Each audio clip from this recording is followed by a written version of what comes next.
ಇವ ನಿನ್ನ ಕೊಳ್ಳಿಗೆ ತಾಳಿ ಕಟ್ಟಿದ್ದಕ್ಕ ನಿನಗ ಹೆಂಡತಿ ಸ್ಥಾನ ಸಿಕ್ಕಿರ್ಬೇಕೇನೋ. ಆದ್ರ ಯಾವತ್ತಿಗೂ ಈ ಕನಕಲಕ್ಷ್ಮಿ ಸೊಸಿ ಆಗಂಗಿಲ್ಲ. ಈ ಮನೆಗೆ ನೀ ಸೊಸಿ ಅಲ್ಲ.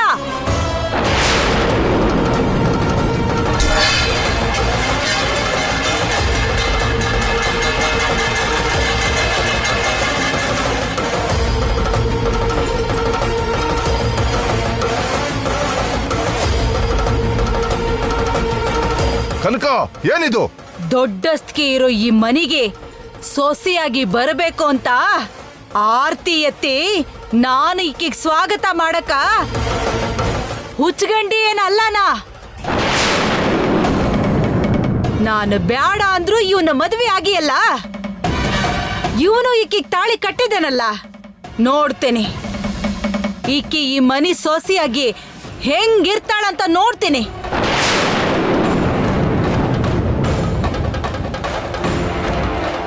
ಇದು ಕನಕಲಕ್ಷ್ಮಿ ಅಂದ್ರೆ.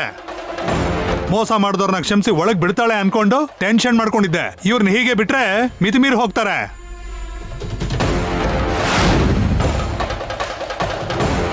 ಅಮ್ಮ ಗೀತಾ, ನಾನೇ ಒಂದು ನಿಮಿಷದಲ್ಲಿ ಸಂತೋಷ ಪಟ್ಕೊಂಡು ಕನಕಲಕ್ಷ್ಮಿ ಬದಲಾಗ್ಬಿಟ್ಲಲ್ಲ ಅನ್ಕೊಂಡೆ. ಬದಲಾಗ್ಬಿಟ್ರೆ ಕನಕಲಕ್ಷ್ಮಿ ಹಿಂಗಾಗ್ತಾಳಮ್ಮ.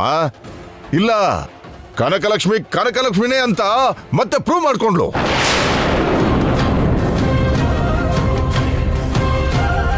ಸರಿ, ಅವ್ರು ಅನ್ಕೊಂಡ್ರೆ ಏನ್ ಬಿಡಮ್ಮ. ಅಮ್ಮ, ನೀವು ಬನ್ನಿ ಇಲ್ಲಿ. ನಿಮ್ಮನೆ ಕರಿತಿರೋದು, ಬನ್ನಿ ಇಲ್ಲಿ.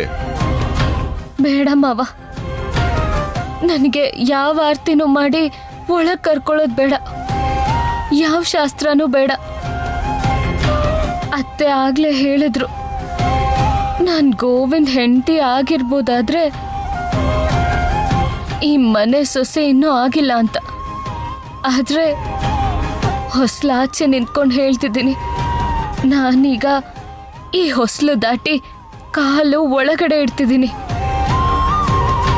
ನಾನೀಗ ಬರ್ತಿರೋದು ಈ ಮನೆ ಸೊಸೆಯಾಗೆ ಹೊರತು ಗೋವಿಂದ್ಗೆ ಹೆಂಡತಿ ಆಗಲ್ಲ.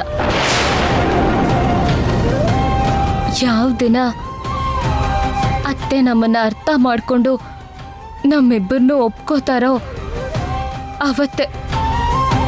ಅವತ್ತೇ ನಾನು ಗೋವಿಂದಿಗೆ ಹೆಂಡತಿ. ಬನ್ನಿ.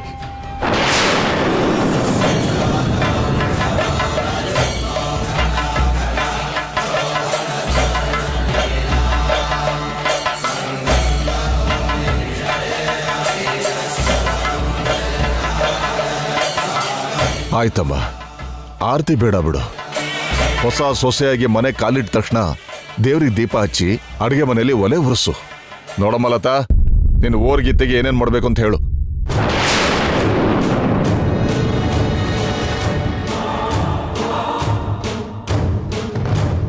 ಲತಾ, ಇನ್ನು ನಿನ್ನ ಅತ್ತೆಗೆ ಭಯ ಪಟ್ಕೊಂಡು ಹೀಗೆ ಇದ್ರೆ ಏನು ಪ್ರಯೋಜನ ಇಲ್ಲ.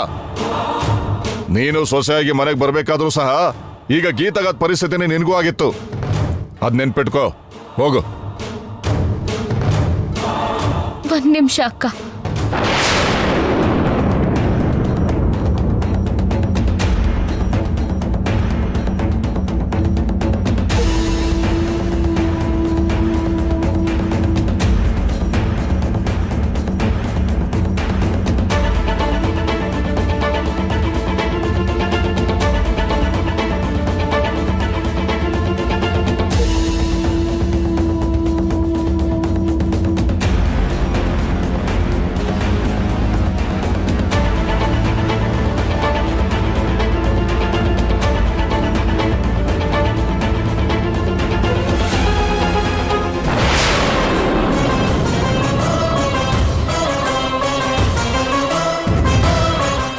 ಬಿದ್ದ ಆಶೀರ್ವಾದ ತಗೊಳಕ್ ಬಂದ್ರ ನಾ ಕರಗ್ ಹೋಗ್ತೀನಿ ಅನ್ಕೊಂಡಿಯೇ? ನಾನೀಗ ನಿಮ್ ಕಾಲ್ ಹಿಡ್ದಿದ್ದು ಆಶೀರ್ವಾದಕ್ಕೋಸ್ಕರ ಅಲ್ಲ.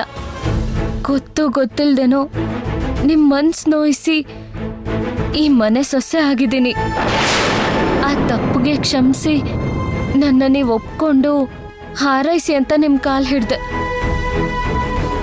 ಕ್ಷಮಿಸೋದು ಕ್ಷಮಿಸ್ದೇ ಇರೋದು ನಿಮ್ಮಿಷ್ಟ. ಆದ್ರೆ ನಾನ್ ಮಾಡಿದ ತಪ್ಪನ್ನ ತಿದ್ಕೋಬೇಕು ಅನ್ನೋ ಜವಾಬ್ದಾರಿ ನನ್ನ ಮೇಲಿದೆ. ಕ್ಷಮಿಸಿ ನನ್ನ ಅಂತ ಕೇಳೋ ಧರ್ಮ ನಂದು ಕೇಳಿದೆ. ಅದಕ್ಕೇನೆ ನಾನು ನಿಮ್ಮ ಕಾಲಿಗೆ ಬಿದ್ದಿದ್ದು.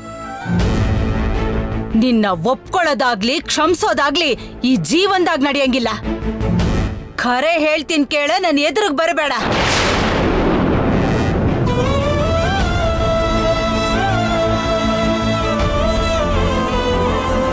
ಮನೆಗೆ ಮಗ ಸೊಸೆ ಬಂದಿದ್ದಾರೆ, ಆರತಿ ಮಾಡ್ಬೇಕು ನೀವು. ಅದು ಇಲ್ಲ ಅಂದ್ರೆ ಆಶೀರ್ವಾದನಾದ್ರೂ ಮಾಡಿ. ಬಂಧು ಮಿತ್ರರಂತ ಮನಿಗ್ ಬಂದವ್ರು ಏನ್ ನಡೀತೈತಂತ ನೋಡ್ ಹೋಗ್ರಿ. ಅದು ಬಿಟ್ಟು ಉದರಿ ಸಲಹೆ ಕೊಡ್ಬ್ಯಾಡ್ರಿ. ಇವಾಗ ನಾವೇನ್ ಹೇಳಿದ್ರು ತಪ್ಪಾಗುತ್ತಮ್ಮ. ಇನ್ ನಾವಿಲ್ಲಿದ್ದೇನ್ ಮಾಡ್ಬೇಕು? ಅವ್ರ ಕಷ್ಟ ಅವ್ರು ಪಡ್ತಾರೆ. ನಡೀರಿ ಹೋಗೋಣ.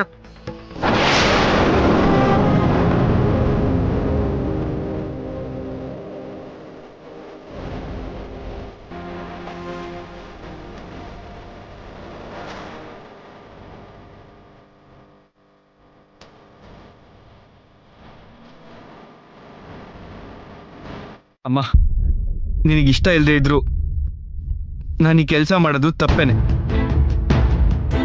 ಆದ್ರೆ ನಾನು ಗೀತನ ಪ್ರಾಣಕ್ಕಿಂತ ಹೆಚ್ಚಾಗಿ ಪ್ರೀತಿಸಿದೆ. ಅರ್ಥ ಮಾಡ್ಕೋ. ದಯವಿಟ್ಟು ನಮ್ಮಿಬ್ರಿಗೂ ಆಶೀರ್ವಾದ ಮಾಡು. ಬೇಡ. ಯಾವಾಗ ನೀವೆಲ್ರೂ ಸೇರಿ ನನ್ನ ಬೆನ್ನಿಗೆ ಚಾಕು ಹಾಕಿಂತ ಕೆಲಸ ಮಾಡಿದ್ರೋ ಆವಾಗ ನಿಮಗ ನನ್ನ ಮ್ಯಾಲೆ ಎಷ್ಟು ಗೌರವ ಆಯ್ತೋ ನನಗ ಅರ್ಥ ಆಯ್ತು. ಈಗ ನನ್ನ ಕಾಲು ಬಿದ್ದಂಗ್ ಮಾಡಿ ನಾಟಕ ಆಡ್ಬೇಡ್ರಿ. ಹೋರಿ ಇಲ್ಲಿಂದ.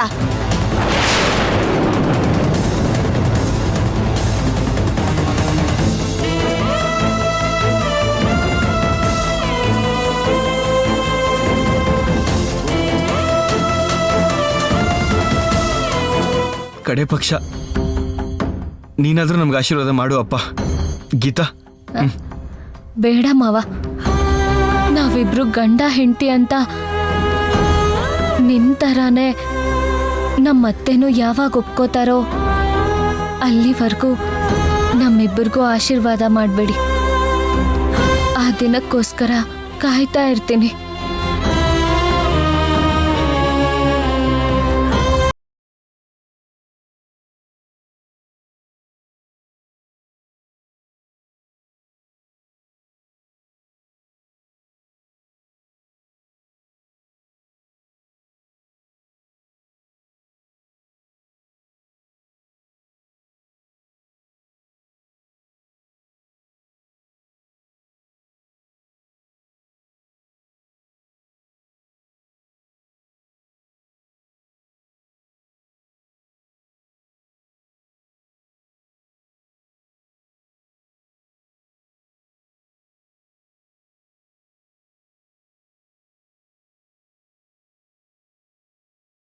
ಆಕಿನ್ ಪಡ್ಗ ದೇವ್ರ ಮನೆಗೆ ಹೊಕ್ಕಿ ನಿನ್ನಿವರ್ಗ ನೀನ್ ಬೆಳಗ್ಸಿದ ದೀಪನ ಆಕೆ ಹಚ್ಚಿಸ್ತಿದ್ದಾಳೆ ಇವತ್ತು. ಹಾ, ಬೆಂಕಿನ ಆರಿಸಿ ಈಗ ಈ ಮನಿ ದೀಪ ಹಚ್ಚಕ್ ಬಂದಾಳ.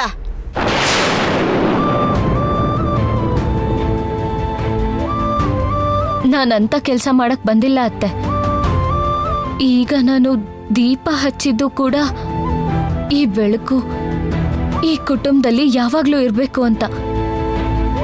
ಖಂಡಿತ ಇರುತ್ತೆ. ಈಗಿರೋ ಕತ್ಲು ನಿಮ್ ಮನ್ಸಿಂದ ಹೊರಟೋಗ್ಬೇಕು ಅಂತ ಆ ದೇವ್ರನ್ನ ಕೇಳ್ಕೊಂಡೆ.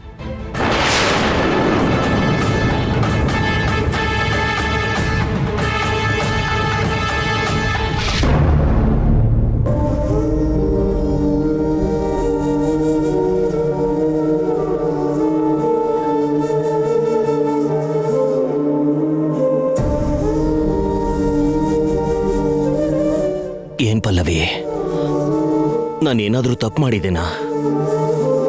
ನಮ್ಮ ಮಕ್ಕಳನ್ನ ತಪ್ಪಾಗಿ ಬೆಳೆಸಿದೀವ? ಯಾವತ್ತೂ ಕೂಡ ನಮ್ಮ ಮಕ್ಕಳ ಮೇಲೆ ನಾವು ಯಾವತ್ತೂ ಕೋಪ ಮಾಡ್ಕೊಂಡಿಲ್ಲ. ಅವ್ರಿಗೆ ಬೇಕಾಗಿರೋ ಸ್ವಾತಂತ್ರ್ಯ ಕೊಟ್ಟಿದ್ವಿ. ಗೀತನ್ನ ಹಸುಗೂಸ್ ನೋಡ್ಕೊಳ್ಳೋ ತರ ನೋಡ್ಕೊಂಡ್ವಿ. ದೊಡ್ಡೋಳಾದ್ಮೇಲೂ ಕೂಡ ಈ ಬೆರಳು ಹಿಡ್ಕೊಂಡು ನಡೀತಾ ಇದ್ಲು.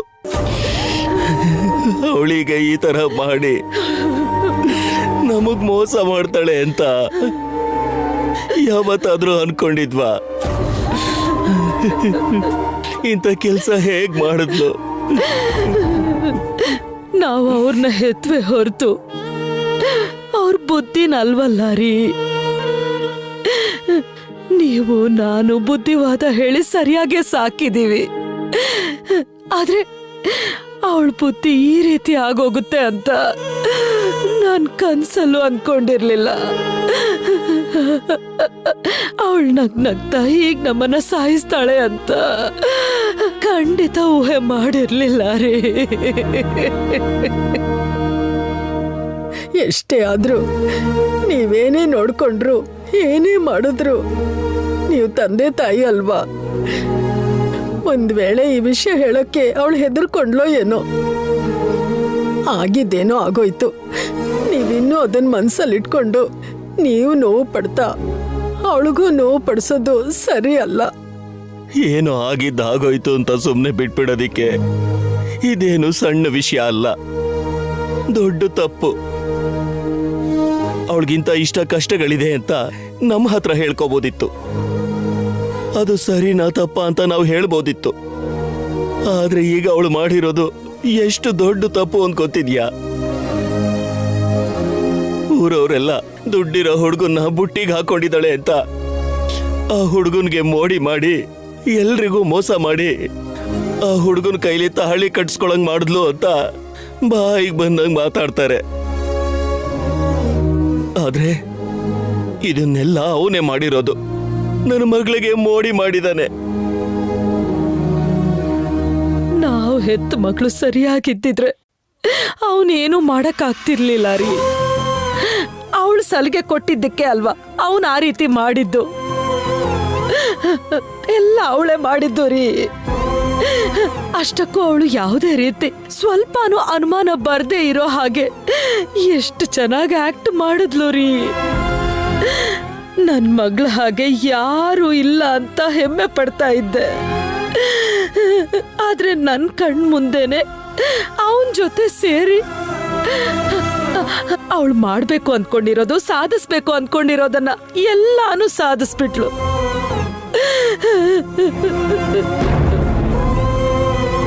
ನಮ್ ತಲೆ ಮೇಲೆ ಇಷ್ಟು ದೊಡ್ಡ ಬಂಡೆಕಲ್ಲು ಹಾಕಿ ಸಾಯಿಸ್ಬಿಟ್ಲು.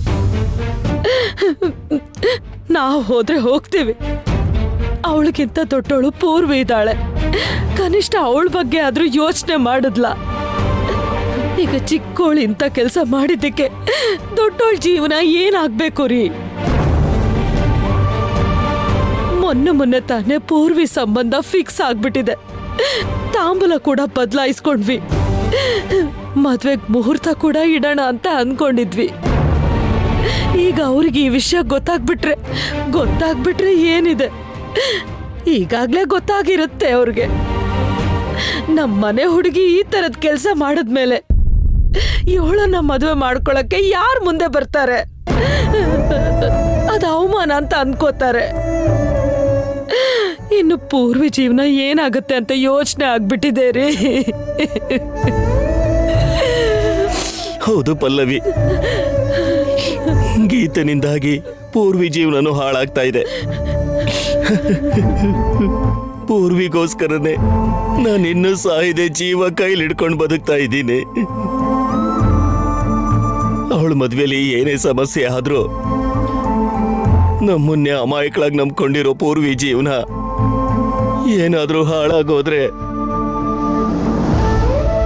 ನಾನ್ ಜೀವಂತವಾಗಿ ಬದುಕಿರಲ್ಲ. ಇವಳ ತರ ಆಗ್ಬಾರ್ದು. ಪೂರ್ವಿನಾದ್ರೂ ನಾವು ಮರ್ಯಾದೆಯಿಂದ ಮದ್ವೆ ಮಾಡಿ ಕಳ್ಸೋಣ.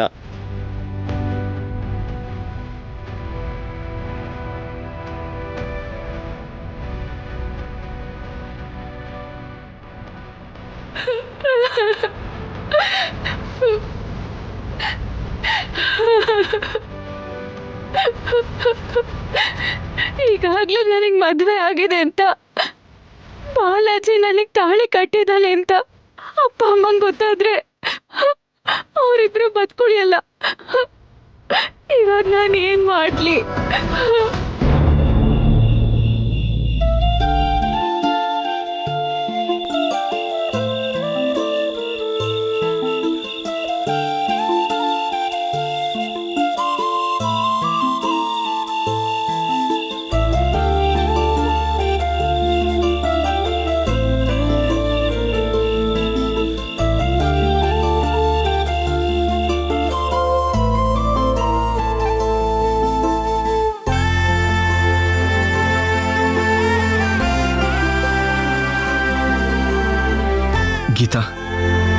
ಥರ ಇದ್ರೆ ಹೇಗೆ ಹೇಳು? ನೀನ್ ಯಾವಾಗ್ಲೂ ನಗ್ನಾಗ್ತಾ ಸಂತೋಷವಾಗಿರೋದನ್ನ ನಾನು ನೋಡ್ಬೇಕು.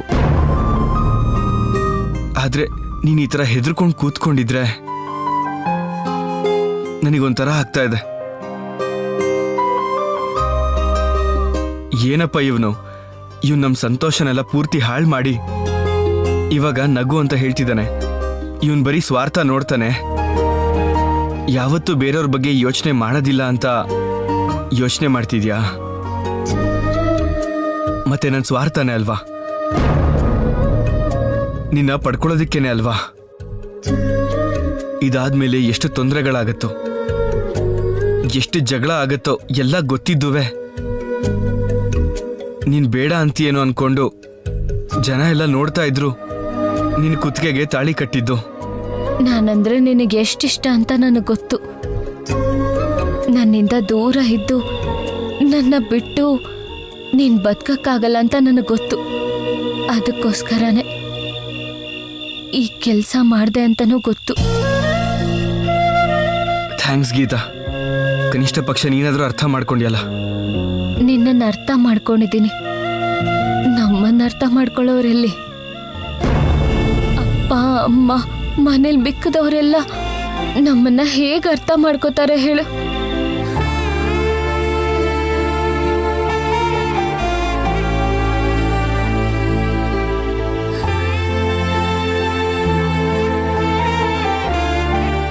ಅರ್ಥ ಮಾಡ್ಕೋತಾರೆ ಗೀತಾ. ಏ ಲತಾ, ಲತಾ, ಏನ್ರಿ? ಅಲ್ಲ ಅಮ್ಮೆ, ನೀನೇನ್ ಮಾಡ್ತಾ ಇದೀಯಾ? ಮಾಡಕ್ಕೇನಿದೆ, ಸೈಲೆಂಟ್ ಆಗಿ ಮೂಲೆಯಲ್ಲಿ ಕೂತಿದ್ದೀನಿ. ಇಷ್ಟೆಲ್ಲ ಆದ್ಮೇಲೆ ಜೋರಾಗೆಲ್ಲ ಮಾತಾಡಕ್ಕಾಗತ್ತಾ ಈ ಮನೇಲಿ? ಅದೆಲ್ಲ ಹಾಗಿರ್ಲಿ. ಪಾಪ ಆ ಹುಡುಗಿ ಬೆಳಗ್ಗೆಯಿಂದ ಏನೂ ತಿಂದಿಲ್ಲ, ಅವನು ಕೂಡ ಏನೂ ತಿಂದಿಲ್ಲ. ಹೋಗಿ ಅವ್ರಿಗೇನಾದ್ರೂ ಕೊಡು. ಆಗ್ಲೇ ಗೋವಿಂದನಿಗೆ ಹೇಳ್ದೆ, ಅವಳು ತಿನ್ನೋವರೆಗೂ ಅವನು ತಿನ್ನಲ್ಲ ಅಂತ ಹೇಳ್ದ. ಅವ್ರು ತಿನ್ನಲ್ಲ ಅಂತ ಮಾಡಿದ್ನೆಲ್ಲ ನೀನೇ ತಿಂದ್ಬಿಟ್ಯಾ ಏನೋ? ಹೊತ್ತು ಗೊತ್ತು ಅನ್ನೋದಿಲ್ವಾ ನಿಮ್ಗೆ? ಎಲ್ಲ ಒಂದೇ ಥರನಾ? ನಾನು ಅವ್ರಿಗೆ ಹೇಳೋಷ್ಟು ಹೇಳ್ದೆ, ಕೇಳಲಿಲ್ಲ. ನಾನೇನ್ ಮಾಡಕ್ಕಾಗುತ್ತೆ? ಈಗ ಅವರಿಬ್ರು ಏನ್ ಮಾಡ್ತಾ ಇದ್ದಾರೆ? ಅಲ್ಲಿ ನೋಡಿ ಹೆಂಗ್ ಕುತ್ಕೊಂಡಿದ್ದಾರೆ ಅಂತ. ಹೋಗ್ಲಿ ಬಿಡು, ಹಣ್ಣುಗಳನ್ನ ತಗೊಂಡೋಗ್ ಕೊಡು. ಹೋಗು.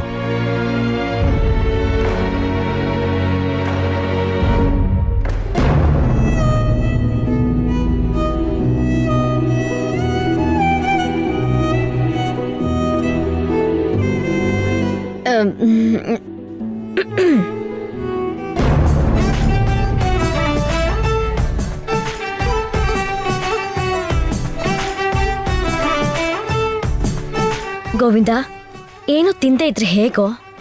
ಅಟ್ಲೀಸ್ಟ್ ಈ ಹಣ್ಣಾದ್ರೂ ತಿನ್ಬಹುದಲ್ವಾ ನೀವು? ತಗೊಳ್ಳಿ ಗೀತಾ, ನೀನು ಇಬ್ರು ತಿನ್ನಿ.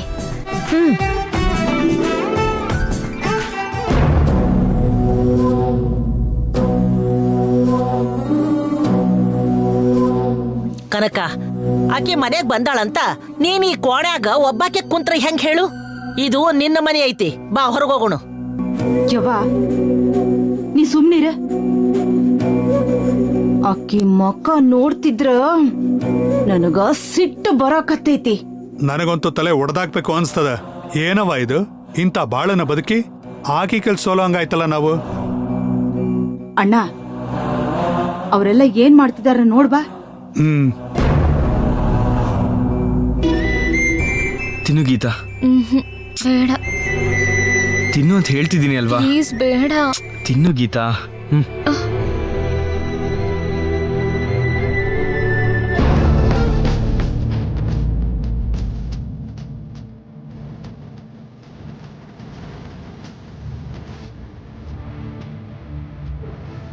ಏಕದಂತ, ಇಷ್ಟು ವಯಸ್ಸಾದ್ರೂ ಇನ್ನು ಬುದ್ಧಿ ಬಂದಿಲ್ವಾ?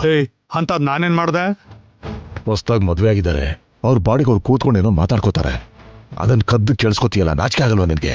ಏನ್ ಹೇಳ್ತಾ ಇದೀಯ ನೀನು? ನಾಚಿಕೆ ಆಗುವಂತ ಕೆಲಸ ಮಾಡೋದು ನೀನು ನಿನ್ನ ಮಗ. ನನ್ನನ್ನು ಅಂತಿದ್ಯಲ್ಲ. ಸರಿ ಸರಿ ಹೋಗು.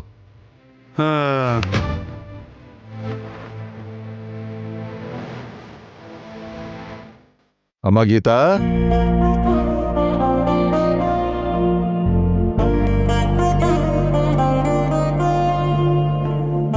ಹೇಳಿ ಮಾವ. ಸೊಸೆಯಾಗಿ ಬರುವಾಗ ಬಟ್ಟೆ ಬರೆ ತರಬೇಕು. ಖಾಲಿ ಕೈಯಲ್ಲಿ ಬಂದಿದ್ಯಾ? ಬದಲಾಯಿಸ್ಕೊಳ್ಳೋಕ್ಕೂ ನಿನ್ನ ಹತ್ರ ಬಟ್ಟೆ ಇಲ್ಲ. ಅದಕ್ಕೆ ಅಂತ ಶಾಪಿಗೆ ಹೋಗಿ ನಿನಗೋಸ್ಕರ ಬಟ್ಟೆಗಳನ್ನು ತಂದಿದ್ದೀನಿ.